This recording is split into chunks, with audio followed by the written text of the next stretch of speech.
신약. 성경을 펴고 목차를 보면 크게 구약과 신약이라는 두 부분으로 나뉘어 있는 것을 알 수 있습니다. 여기서 약이라는 말은 언약 관계를 가리키며 신구약 모두 이 언약 관계에 관한 내용인데요. 하나님과 이스라엘 및 온 인류 간에 이루어진 언약 관계에 대한 하나의 장엄하고 복잡한 이야기를 들려주죠. 구약은 유대교 전통에서는 타나크라고 불리며 39권의 고대 히브리 문서들이 1000년이 넘는 시간을 걸쳐 하나의 두루마리 모음집으로 편찬된 것입니다. 이에 반해 신약은 총 27권의 책으로 되어 있고 30-40년에 걸쳐 쓰였는데요. 저자들은 모두 예수님을 따르던 첫 세대 인물들입니다. 기독교 공동체들은 초기부터 이 책을 모아 구약과 나란히 읽기 시작했습니다. 예수님께로 이르는 통일된 하나의 이야기로서 말이죠.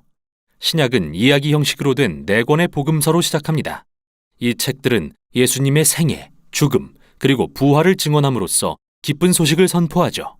이어 이야기 형식의 5번째 책인 사도행전이 나오는데요.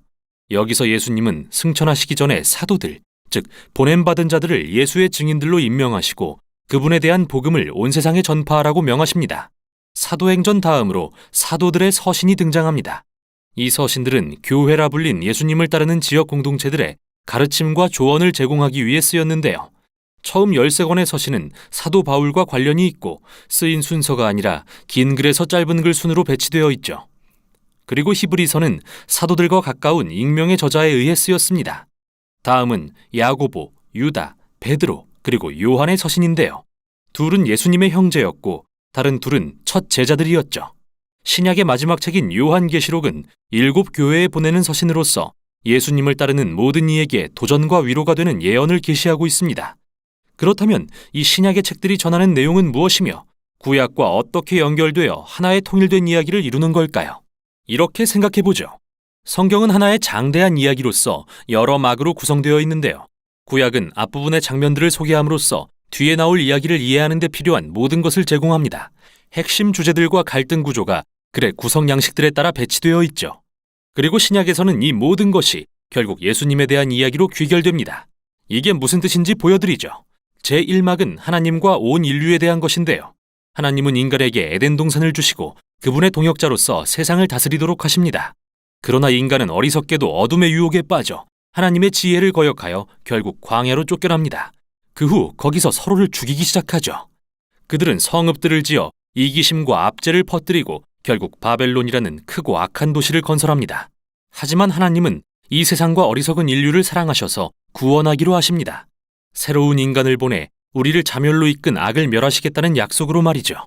제2막은 하나님과 이스라엘에 대한 것으로서 1막의 주제와 양식들을 발전시킵니다. 하나님은 새로운 인류를 바벨론에서 불러내 새로운 동산으로 이끄십니다.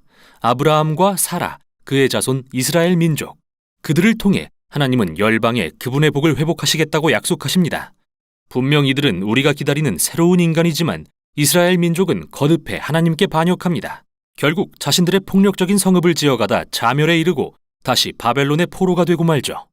그러나 하나님은 아브라함의 자손에서 새로운 인간이 나올 거라는 약속을 지키십니다. 그는 제사장이자 왕이며 이제 이스라엘과 인류를 바벨론에서 구원해 세상에 하나님의 복을 회복하실 것입니다. 그럼 이 두 막이 어떻게 같은 양식으로 구성된 것인지 살펴보죠. 이 막은 1막보다 더 길고 폭력적일 뿐 비극적인 인간의 실태를 다루면서도 하나님의 약속을 강조한다는 점에서 같습니다. 이는 제3막에서 구약의 선지자들과 시인들을 통해 더 발전되는데요. 선지자들은 이스라엘과 열방의 악함을 꾸짖으며 언젠가 하나님께서 직접 오셔서 여호와의 날에 그분의 세상을 바벨론으로부터 구원하실 것을 선포합니다. 하나님은 약속하신 왕이신 제사장을 통해 이를 이루실 것이며 그는 종처럼 고난받고 이스라엘과 인류의 죄를 위해 죽임당하지만 결국 열방의 왕으로 높임받으실 거라고 말이죠. 그는 사람들이 바벨론을 떠나 새로운 언약 백성이 되어 하나님과 함께 새 예루살렘에서 새 창조 세계를 다스리라고 부르시죠. 구약은 이야기의 다음 막을 기대하며 끝을 맺는데요. 신약을 펼치면 동일한 이야기가 이제는 예수님을 통해 전개됩니다. 그럼 살펴보죠. 4개의 복음서는 나사렛의 예수님을 열방에 하나님의 복을 회복할 약속하신 아브라함의 자손이자 악을 멸하고 하나님과 인류의 언약 관계를 회복하실 새로운 인간으로 소개합니다. 즉 예수님을 인간이자 그 이상으로 묘사하죠. 그는 두루 다니며 약속하신 하나님 나라가 가까이 왔다고 선포하시고 마치 신성한 이스라엘의 왕처럼 말하고 행동하시죠. 그러나 예수님은 자신을 왕이라 칭하지 않으시고 인자, 즉 종이 되어 섬기러 온 인간이라고 하십니다. 복음서는 이스라엘의 하나님이 예수님을 통해 신실한 이스라엘 사람, 그리고 우리 모두가 그렇게 되기를 실패한 참된 인간이 되셨다고 주장합니다. 예수님의 사명은 인류의 죄 아래 숨어 우리를 이기심, 폭력, 죽음으로 유인하는 어두운 악을 대적하는 것이었는데요. 그런 악은 어떻게 물리쳐야 할까요? 놀랍게도 복음서는 예수님이 자신을 내어주어 인류의 죄를 위해 죽으심으로 악을 이기셨다고 답합니다. 역설적인 보좌인 십자가 위에서 말이죠. 거기서 그분은 비폭력, 용서, 자기 희생의 사랑보다 더 강한 것은 없다는 자신의 가르침을 실천하셨죠.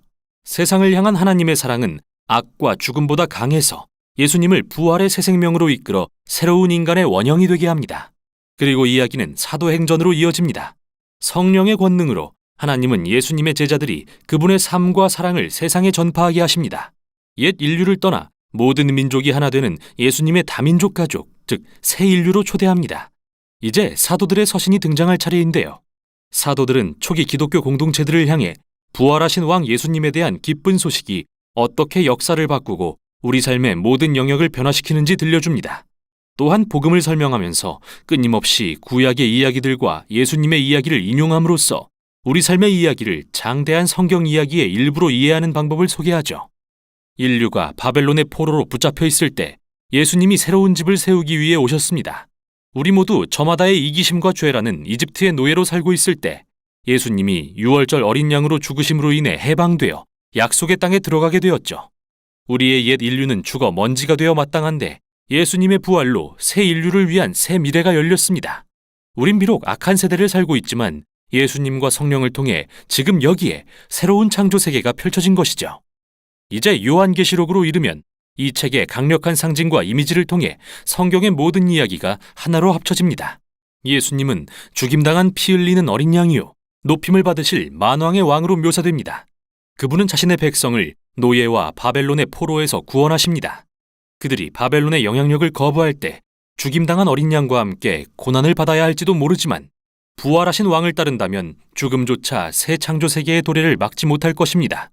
그리고 이곳은 에덴 동산과 같은 새 예루살렘 성, 오랜 포로에서 벗어난 새 인류의 진정한 집으로 묘사되죠.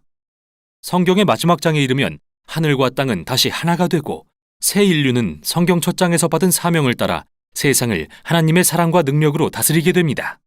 신약은 정말 놀라운 책들의 모음집입니다.